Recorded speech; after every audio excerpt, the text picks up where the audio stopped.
The voicemail lasted 11 seconds. No screaming, no panic, just the sound of waves crashing hard against rock, and a woman whispering, almost too quietly to hear, "I don't think they're letting me leave." Then the line cut out. When investigators recovered the phone from a mangrove shoreline in the Bahamas days later, saltwater had already eaten through most of the device, but that voicemail survived, barely. And 4 weeks afterward, people online replayed those 11 seconds over and over, trying to understand what terrified 26-year-old Lydia Mercer enough to leave a message like that moments before she vanished, because, according to everyone around her, she was supposed to be having the best week of her life. Lydia arrived in Nassau smiling into a camera she barely put down the entire trip. Her social media was filled with turquoise water, loud music, cocktails balanced on sunburned shoulders, and blurry videos of strangers dancing under hotel lights. She'd flown in with 2 friends from Atlanta after landing a freelance marketing contract that finally gave her enough money to breathe again. Friends later said she'd seemed lighter than she had in years, less anxious, less exhausted, like somebody finally unclenched their hand from around her throat. But there was one thing that kept surfacing in the background of nearly every photo from the trip: a man nobody could identify. Sometimes he appeared reflected in mirrors, sometimes seated behind her at restaurants, once standing near the marina wearing the same pale linen shirt witnesses would later describe to police. At first, nobody thought anything of it. Vacation photos are crowded with strangers. But after Lydia disappeared, people began noticing how often he appeared, and how Lydia herself seemed increasingly aware of him. In the final pictures posted before she vanished, her smile looked forced. Her eyes kept drifting somewhere over her shoulder. Her friends, Cara and Noel, told police the mood shifted halfway through the trip. Lydia stopped wanting to stay out late. She insisted on changing hotels even though their reservation was already paid for. One afternoon she locked herself inside the bathroom for nearly 40 minutes while whispering on the phone to someone back home. When she came out, Cara asked if everything was okay, and Lydia answered with something that sounded rehearsed. "I just made a mistake, I thought." Stayed buried. Neither friend understood what she meant. Lydia refused to explain further. Later that evening, the 3 women attended a beach party hosted near Paradise Island.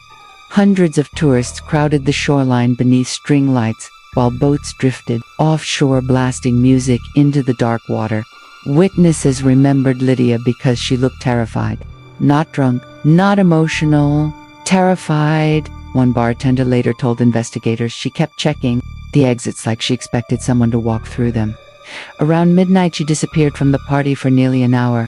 When she finally returned, sand clung to her knees and she looked like she'd been crying. The next morning, Lydia tried booking the earliest flight back to the United States. Airport records confirmed she searched for multiple departures and nearly purchased a ticket before suddenly stopping midway through the transaction. Then, strangely, she withdrew several $1,000s in cash from 3 separate ATMs across Nassau within the span of 2 hours. Security footage showed her repeatedly glancing behind her while waiting for the machines to process the withdrawals. Police originally believed she might have owed someone money.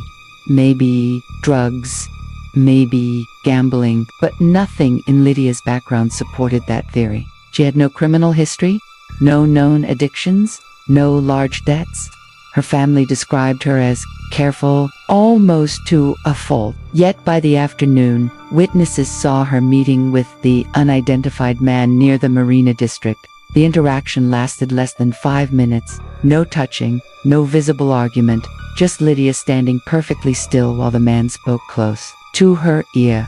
Then he handed her something small enough to disappear into her palm before walking away without looking back. That night, Kara woke to the sound of the hotel room door quietly closing.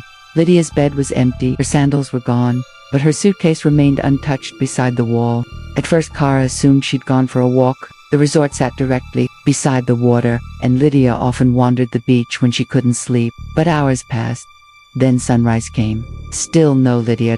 Her phone went straight to voicemail. By afternoon, hotel staff began searching the property. Security cameras captured Lydia leaving alone through a side entrance shortly before dawn, wearing a gray hoodie despite the heat. What unsettled investigators later was the footage from 3 minutes after she exited. The same unidentified man appeared from the opposite hallway and followed her path outside. He never checked in with staff, never appeared on guest records, and somehow, despite dozens of cameras across the resort, no footage ever showed him leaving. The first major clue surfaced near a private dock several miles from the hotel. Lydia's tote bag was discovered wedged beneath wooden beams soaked in seawater. Inside were sunscreen, hotel receipts, a paperback novel, and an envelope containing $8,000 in cash, untouched. Police found no fingerprints except Lydia's, no signs of robbery, no signs of struggle. It looked less like someone abducted her and more like she intentionally abandoned her belongings before walking away. Then divers found her phone. Saltwater had destroyed nearly everything except fragments of deleted audio files recovered by forensic technicians. Most were corrupted beyond recognition, but one recording remained partially intact. It sounded like Lydia speaking to herself while wind roared violently in the background. Her voice trembled as she repeated the same sentence twice. He said, "He already did this before." Investigators publicly released only a few seconds of the audio. The rest they kept sealed. As media coverage exploded online, people from Lydia's past began contacting authorities with strange stories. An ex-boyfriend claimed Lydia spent years terrified of a man named Daniel Voss, an older investor she briefly worked for during a marketing internship in Miami. According to him, Lydia once hinted that Daniel had ruined someone's life and forced her to help cover it up. She never explained further. Eventually, she quit the internship abruptly, blocked his number, and refused to discuss him again. Then another woman came forward. Her name was Elise Navarro. 3 years earlier, her sister vanished during a luxury yacht event in Bahamas under eerily similar circumstances. Young woman, sudden fear, mysterious older man seen nearby, phone recovered in water, no body ever found.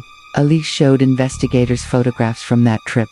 In one image, partially blurred in the background beside the Merino, stood a man in a pale linen shirt staring directly into the camera. The same man from Lydia's photos. Authorities quietly began tracking Daniel Voss. Wealthy, connected, careful, he owned multiple offshore businesses and frequently traveled between Florida and the Caribbean publicly. He was polished and charismatic, the kind of man who donated to charities while smiling beside politicians. But investigators discovered rumors trailing behind him for years. Former employees accused him of intimidation. Several women alleged manipulation and coercion, though none of the claims ever reached court. When police finally questioned him regarding Lydia, Daniel remained calm, almost unnervingly calm. He admitted meeting her near the marina but claimed it was coincidence. Said Lydia approached him first because she recognized him from Miami. According to Daniel, she seemed paranoid and unstable. He denied threatening her and insisted he never saw her again after that conversation. But detectives noticed something disturbing during the interview. The moment investigators mentioned the recovered voicemail, Daniel smiled slightly before asking a question nobody had publicly disclosed. What exactly did she say before the line went dead? Then came the twist nobody expected. Forensic analysts enhanced hidden metadata buried inside Lydia's deleted phone files and uncovered evidence that she had been recording Daniel secretly 4 months before the trip ever happened. Audio fragments revealed tense conversations about another woman's disappearance. At first, Lydia sounded frightened, but later recordings suggested something much darker. She wasn't just a witness, she had helped him. Investigators pieced together a horrifying possibility. Years earlier during her internship, Lydia allegedly assisted Daniel in digitally altering travel records connected to Elise Navarro's missing sister. She thought she was protecting a powerful employer from a scandal involving infidelity and financial fraud. Only later did she begin suspecting the woman had actually been murdered. The guilt consumed her. Friends remembered her spiraling into anxiety not long after leaving Miami, according to recovered messages. Lydia recently contacted Daniel threatening to expose everything, and that was why he found her in the Bahamas. But the truth became even worse. Hidden inside Lydia's cloud storage was one final, unreleased video, recorded hours before she vanished. The footage was shaky and dark, captured from inside what appeared to be a boat cabin. Daniel's voice could be heard clearly for the first time, calm, controlled, almost gentle. He told Lydia nobody would believe her because she'd already destroyed evidence years earlier. He reminded her she signed documents, altered timestamps, deleted files. He told her she was already tied to everything. Then Lydia asked a question, in a trembling voice. "Did you kill her?" There was a long silence. Water slammed against the hole outside. Somewhere in the distance, music echoed faintly across the marina. And then Daniel answered, "Yes." Investigators believe Lydia attempted to escape shortly after recording that video. GPS data placed her phone moving rapidly along the shoreline before abruptly stopping near a mangrove inlet. Footprints discovered days later suggested 2 people entered the area. Only one came back out. Daniel Voss was arrested 6 weeks later aboard a private yacht attempting to leave the Caribbean. Hidden inside a waterproof compartment, investigators discovered passports, burner phones, large amounts of cash, and jewelry belonging to Elise Navarro's missing sister.